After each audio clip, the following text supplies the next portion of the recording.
has a border with Romania and Moldova. Only 35% of Moldova population do not support the EU. The propaganda, that's its influence in Moldova. And tomorrow, the day after tomorrow, it would have effect in Ukraine and Georgia. And if the Europeans would not say to us that by 2027, when the association agreement ends in Georgia, if it is not said now what we should expect in 2030, for example, if we do not have the prospects to approach the EU, then Russia would just eat us over. This concerns not on Estonians but other Westerners, such people who work in Berlin. For Estonians are in presidency in the EU, so you are playing an extremely important role this year. You should say both for Ukrainians, Moldovians and Ukrainians, you should give European prospects. Sorry, I have talked longer than 2 minutes. You're welcome, please.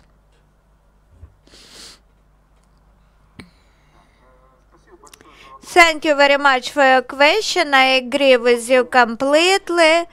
The lack of prospect of membership to the European, potential membership to the European Union, it is a frustration. The same concerns Georgia.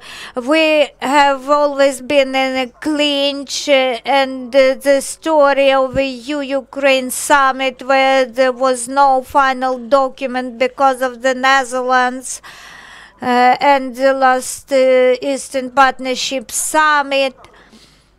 I believe that we should stand for this till the end. We Ukrainians should become members of the EU along with Moldovians, Georgians, and in prospect with Armenians, Belarusians, maybe with Russians in the long-term perspective.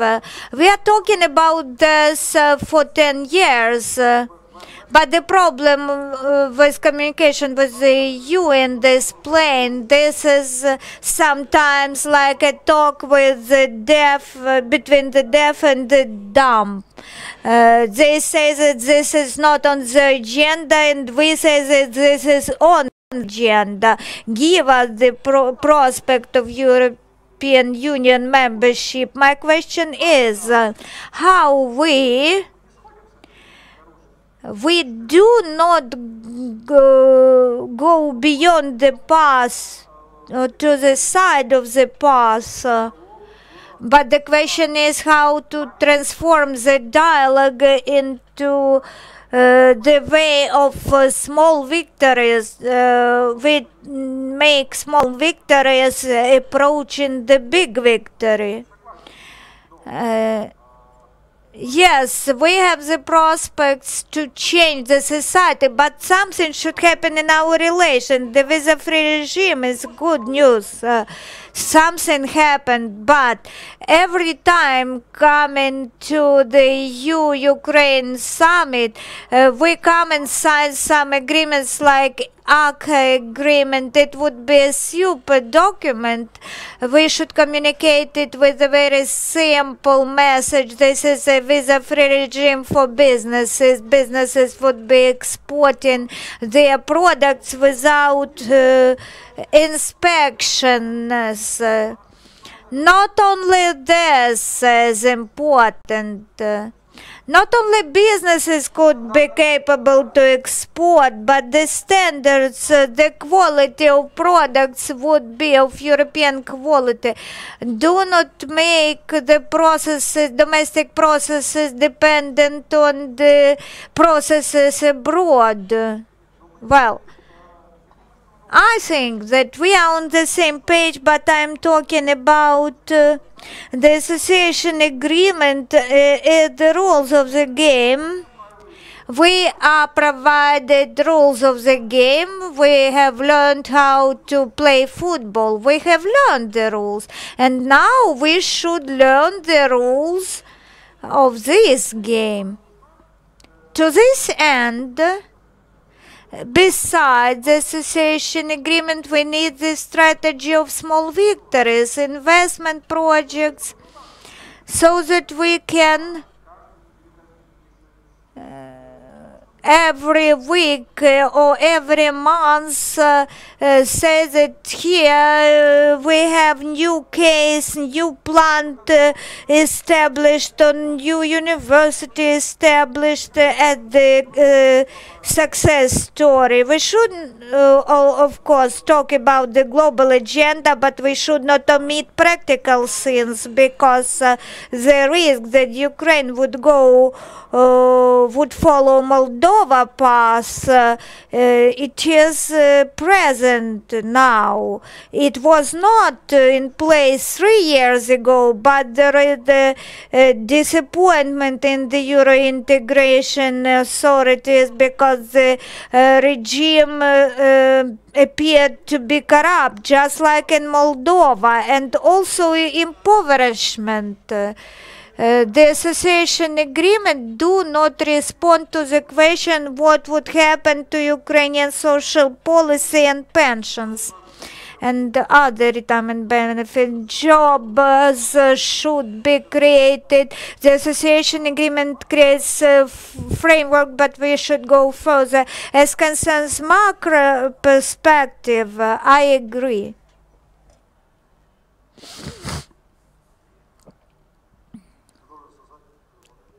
I should say that your question is not, I understand it, it is emotions, your feelings to demand something from the EU.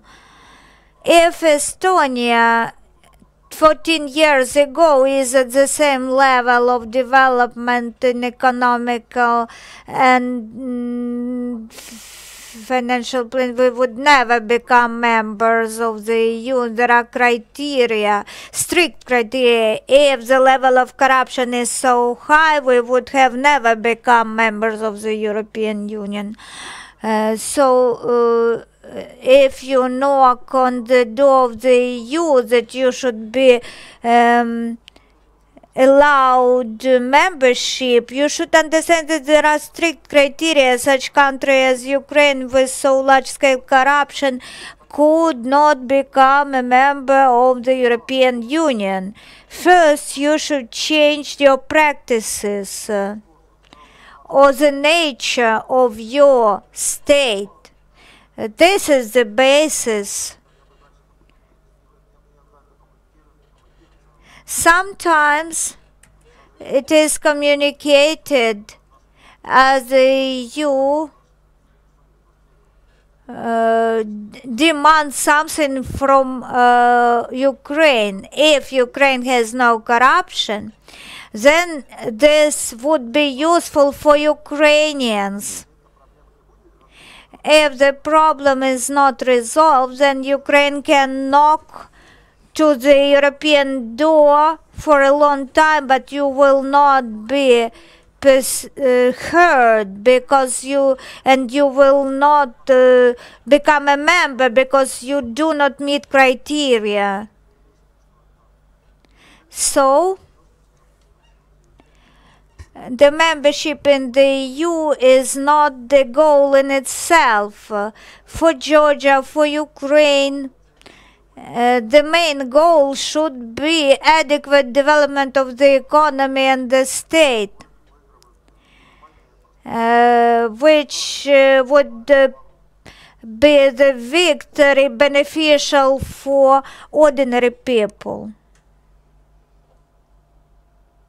Я просто представлюсь. Меня зовут Kristina Marabyan, I'm from Georgia, and from my name, maybe you guessed that I am Armenian, and I represent the minority who lives in the south of Georgia. And for me, legal field is really of importance concerning minorities. The EU, this is not only about economic and political values, but also the legal field. And you said about Estonian experience, Euro integration, and economic development and growth and changes, but you didn't say about the issues concerning Russian minority in Estonia. And I know that the Russian minority in Estonia, this is a painful point.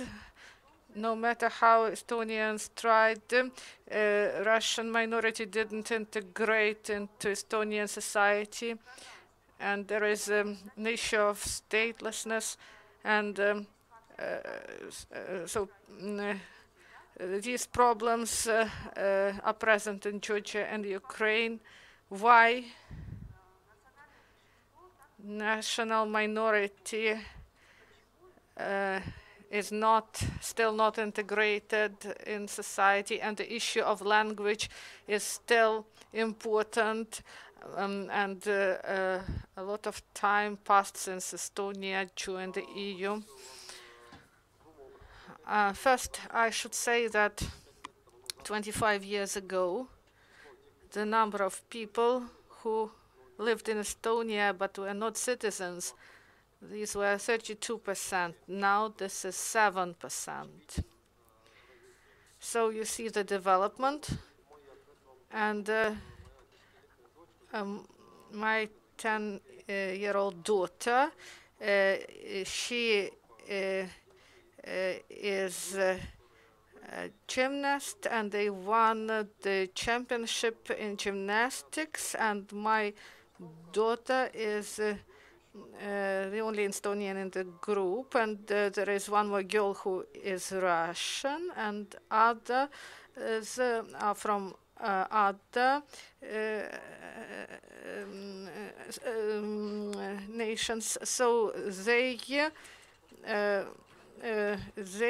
spoke in Estonian and Russian, and they stayed in our house for a night. So, and I saw that these language problems in Estonia, they are now stayed behind, and the people, Russian-speaking people in Estonia, they understood that their children should know Estonian language, because otherwise these children won't be competitive in the labor market. And if a young man wants to get a job in a hotel, this person should know Estonian, Russian, and English, and then he will be able to work on reception. And if the person knows only one language, for example, Russian, so they can work in a room service. So this is the answer to your question. So I know this issue because I have friends who deal with this issue in Estonia. So there is such an organization as House of Russian Language, so I know about the situation there. But my question is not about this. Now Georgia is actively defending the rights of minorities, and they give us opportunity to use our native language. There is no language discrimination. Do you believe that there is a discriminatory approach to Russians in Estonia, that this issue is still unresolved? My answer is no, there is no such discrimination.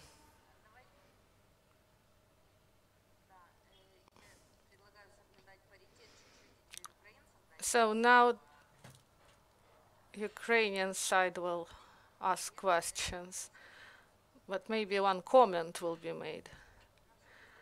So about Russian-speaking population in Estonia, I have friends there in Estonia. They are Russian-speaking, and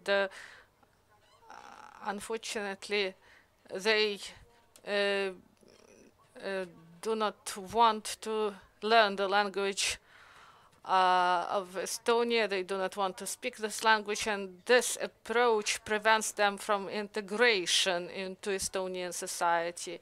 And I believe that this approach is incorrect. So if you want to be integrated, so you should know state language, national language of the country. So this is the problem of the minority who doesn't want to learn the language. So the experience in Estonia is really not discriminatory. So there are such organizations in Estonia, and you should take into account who provides financing for such organizations, and also the information space. So it can take up to 25 years, a generation, to change the situation, but now the situation is better. But even our laws on local elections, it allows foreign citizens to the opportunity to be elected if they reside permanently in our country. So there are some issues. Yes, this integration work can be improved, but the situation is not like it is presented by this organization. Good afternoon. I'm Tetyana Kolosova. I'm from Kherson Oblast, and I am editor-in-chief of Chernomorets newspaper. And said that Ukraine, on the way of the EU to the EU, it communicates not only with the EU but also with the citizens of Ukraine. So I would like to ask about the opinion of Georgian population. Should you communicate with your population, or you are like Norwegians that being close but not together in the relationship with the EU?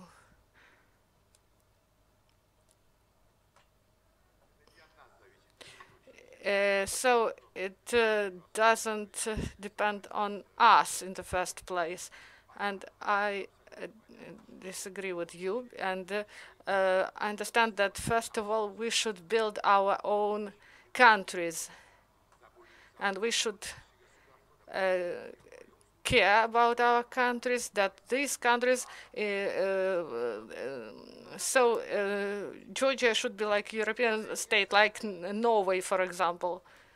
They are not the Norway is not a member, but still this is a really good country. But Georgian people, taking into account the survey that was carried out in 2008 before Bucharest summit, people answered positively on the question whether they want to become that the Georgia would become the member of NATO. This is not only about NATO, this is also about integration into European space. So and all 78%, according to the survey, and RRI and NDI, National Democracy Institute, they carried out these surveys, and the majority of population in Georgia, the voters, they are ready, they agree, and they understand that they should develop step by step. They understand clearly that the government should make reforms in energy, in ecology, transport sector. They all understand this. Maybe not everyone, maybe. They understand that the government should do this, but they are not obliged to know that the EU demands some certificates from us, ISO or certificates on quality of some products, and the government should speak about it. If you want to have to bring water to Europe, so you should do like this to meet the standards. And all you know that Georgia produces good wine. We all know about it. And Georgia is the country that produces good wine. And in Bordeaux, in France, there was an exhibition, and National Geographic also wrote good words about wine, but except wine and agricultural produce, we have a lot of success in other spheres. For example, kiwi.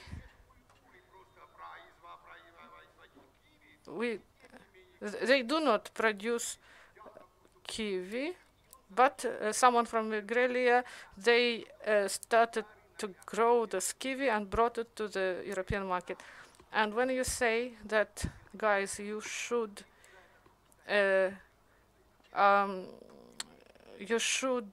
improve your state, whether you become a European, the EU member or not, you should still improve. But Western countries said that you won't join NATO, that Estonia is a post-Soviet state, and Ribbentrop-Molotov, that you were not recognized, but we were occupied. And this was the and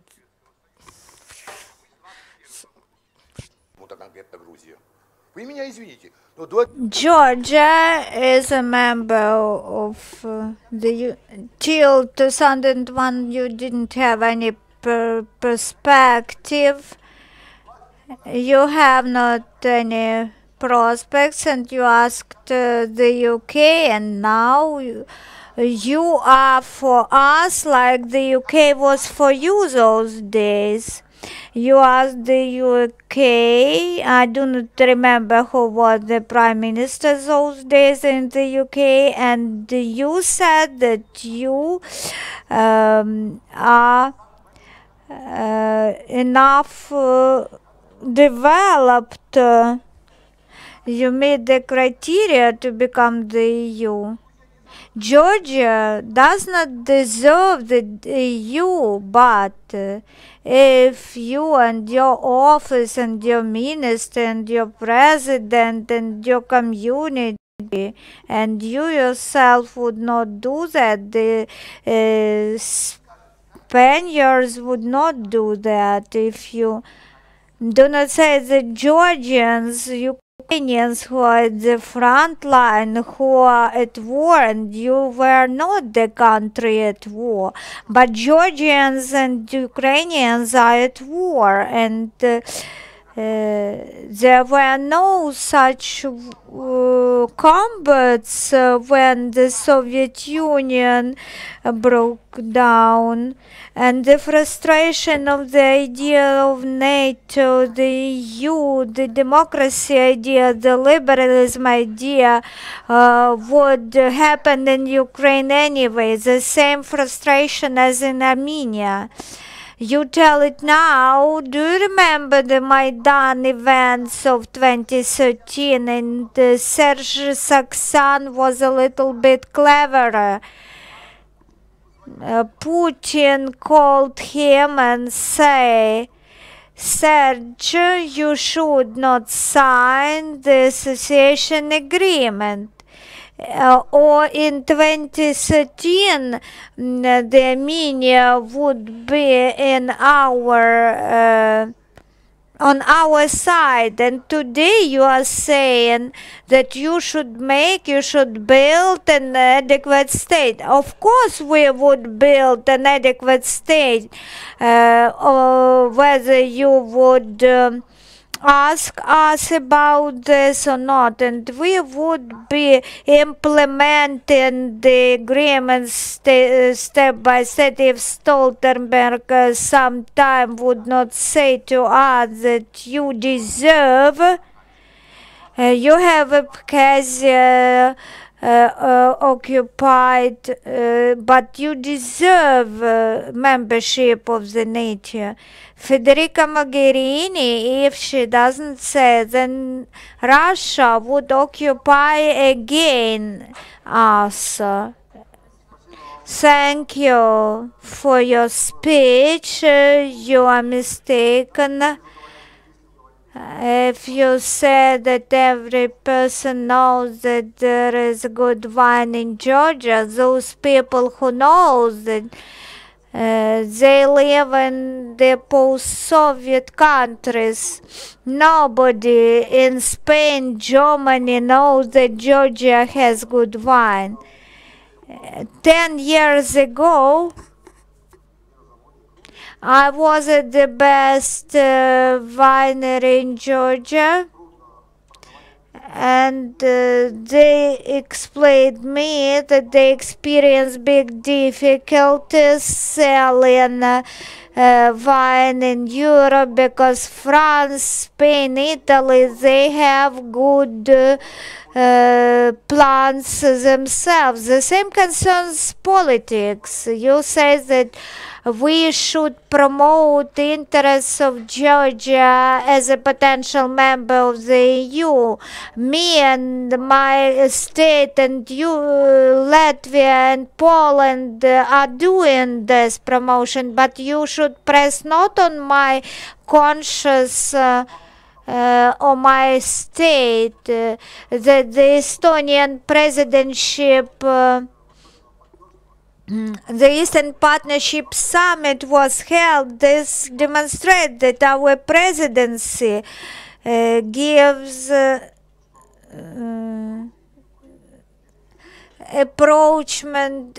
We see approachment of Georgia and Ukraine as vital. What you should do as concerns the situation in Georgia or Ukraine, they are absolutely unknown to Spain, Portugal, Ireland. You should work with them. Looking onto the members of the EU, there are 28 countries in the EU. Some countries are very motivated in the Eastern partnerships such as Poland, Czechia. There are countries which are indifferent because you are too far from them, and they have nothing in common with you. This is the problem for you. This is if you ask Estonians or Latvians, we would be helping you, but you should approach Spaniards and other European countries. We do not have time for more questions, and we will have the opportunity to continue with Estonian experts our communication. Unfortunately, Ukrainian experts, Ukrainian journalists didn't have the opportunity to ask their questions. Thank you for communicating your opinions. Thank you for different opinions, different approaches. This is good, but the goal of us, we have common goal. It is the same. All of us want to live in the prosperous Europe. Georgian journalists, please stay here in this room. You will have the interview with the Vice Prime Minister, Ukrainian journalist.